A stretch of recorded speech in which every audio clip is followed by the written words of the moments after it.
ब्रेकनंतर आपण बघणार आहोत इतरही बातम्या।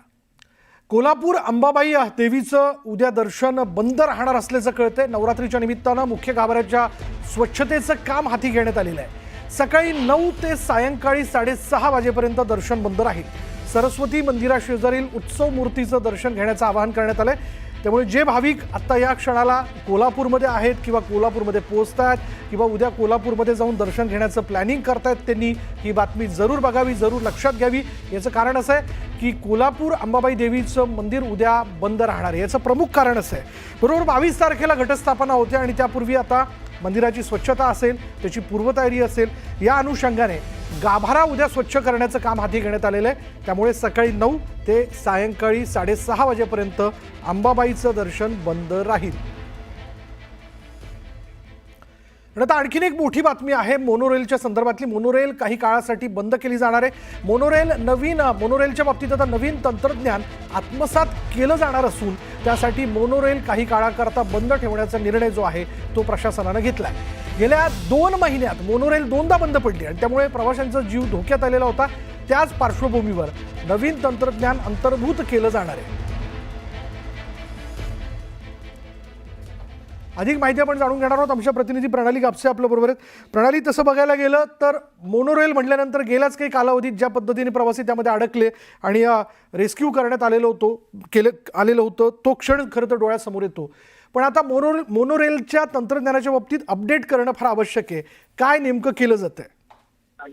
आपल्याला माहिती आहे की कालच्याच मोठ्या पावसामध्ये पुन्हा एकदा मोनो बंद पडली होती। 17 प्रवाशांना काल फायर ब्रिगेडच्या मदतीनं बाहेर काढण्यात आलं होतं आणि सुखरूप ते बाहेर आले होते। थोड्या वेळातच त्यातलं एसी आणि लाईट व्यवस्था जी आहे ती सुरळीत झाली होती आणि नंतर ती मोनो 2 तासांनी तिला स्वतःच म्हणजे तिला टो करून न्यायची गरज पडली नाही, ती सुरू झाली आणि त्यानंतर ती वडाळा डेपोमध्ये नेण्यात आली।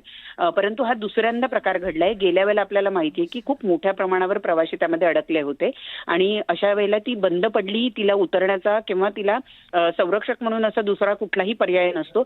अशा वेळेला थेट फायर ब्रिगेडला बोलवून नागरिकांना बाहेर काढावं लागतं। गेल्या वेळेला तर एसी सुद्धा बंद होता, त्यामुळे नागरिकांनी अखेर काचा फोडल्या होत्या, हे आपण सगळं बघितलेलं आहे। त्यामुळे कुठेतरी मोनोचं जे तंत्रज्ञान आहे ते अपडेट करण्याची वेळ आलेली आहे असं वारंवार बोललं जात होतं। गेल्या काही महिन्यांपूर्वी असं सांगण्यात आलं होतं की मोनोमध्ये नवीन रेक जे आहे म्हणजे नवीन ट्रेन ज्या आहेत त्या दाखल केल्या जाणार, तब्बल 10 ट्रेन ज्या आहेत त्या दाखल होतील असं बोललं जात होतं। तर हे काही नवीन तंत्रज्ञान जे आहे ते आत्मसात करण्यासाठी मोनोरेल काही काळासाठी बंद केली जाणार आहे। एकदा हे नवीन तंत्रज्ञान आत्मसात झालं की मोनो पुन्हा सुरू केली जाणार आहे, परंतु तोपर्यंत काही काळ अजून MMRDAच्या वतीने हे सांगण्यात आलेलं नाही की ती किती काळ असेल। परंतु तुर्तास जरी जी माहिती मिळते लवकरच त्या संदर्भातलं एक नोटिफिकेशन काढून मोनोरेल ही काही काळासाठी म्हणजे तिच्या सगळ्या सेवा या काही काळासाठी बंद करण्यात येणार आहे। धन्यवाद प्रणाली या सगळ्या माहितीबद्दल। आणि आता आणखीन एक ब्रेकिंग न्यूज की हैदराबाद गॅझेट आधारावर GRच्या विरोधात छगन भुजबळ समर्थक मैदानात आले। हायकोर्टात आव्हान याचिका दाखल करण्यात आली आहे। समता परिषद पदाधिकारी सदानंद मंडलिकांनी याबद्दलची याचिका दाखल केली आहे। अहिर सुवर्णकार समाज संस्था यांनी ही याचिका दाखल केली। हायकोर्टानं दोन्ही याचिका स्वीकारल्यात। 22 सप्टेंबरला याबद्दलची सुनावणी जी आहे ती केली जाऊ शकते।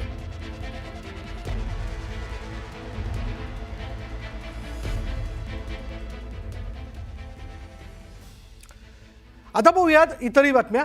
राज्य मंत्रिमंडळाच्या बैठकीत अनेक महत्त्वाचे निर्णय झाले। ॲनिमेशन, गेमिंग, कॉमिक्स, त्याचबरोबर एक्सटेंडेड रियालिटी धोरण जाहीर करण्यात आलं। अकोल्यातील निळकंठ सहकारी सूतगिरणीला अर्थसहाय्य तसंच मागासवर्गीय शासकीय विद्यार्थी वसतिगृह विद्यार्थी निर्वाह भत्ता दुप्पट करण्याचा निर्णयही बैठकीत घेण्यात आला। पंतप्रधान नरेंद्र मोदींचा वाढदिवस हा लोकशाहीसाठी काळा दिवस असल्याचं म्हणत प्रणिती शिंदेंनी मोदींवर निशाणा साधला। देशात अघोषित आणीबाणी, मतांची चोरी, विरोधकांचा आवाज दाबणं असे प्रकार सुरू असल्याचं प्रणिती शिंदेंनी म्हटलं। भाजपचं देशभक्तीचं ढोंग उघडं पडलंय। हट्टापायी पाकिस्तानबरोबर सामना खेळावा लागला आणि यामुळे देशाच्या प्रतिमेचा चुराडा झाला। कणखर भूमिका दाखवायला हवी होती।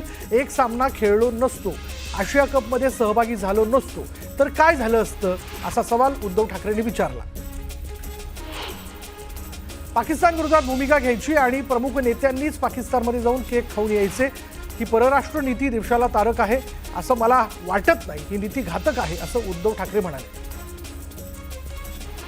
पंतप्रधान नरेंद्र मोदी माझे दुश्मन नाहीत, परंतु पंतप्रधान मोदी शिवसेना संपवायला निघालेत असं म्हणत उद्धव ठाकरेंनी पंतप्रधानांवर टीका केली. लोकप्रिय घोषणांमुळे राज्यावरील कर्जाचा बोजा वाढल्याचं समोर आलंय. कर्जाचा आकडा 9,32,442 कोटींवर पोहोचल्याचा अंदाज वित्त विभागाने केला.